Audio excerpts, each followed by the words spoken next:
Activate.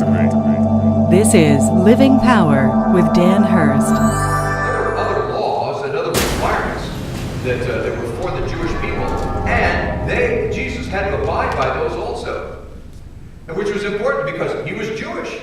As a matter of fact, the reason Jesus started his ministry at the age of 30 was because you had to be 30 years old before you could be a priest, a rabbi.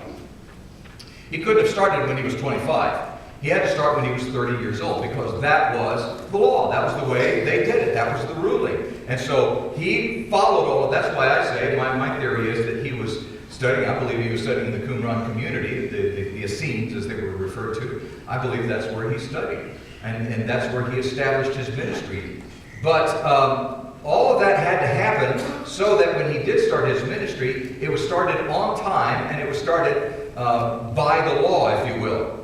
Part of the requirement of the law also required circumcision.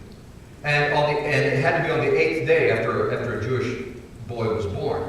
So Jesus would not have had that if he had just appeared when he was 30 years old. He had to go through the law. He had to be every bit Jewish so that he could fulfill the law of the Jews.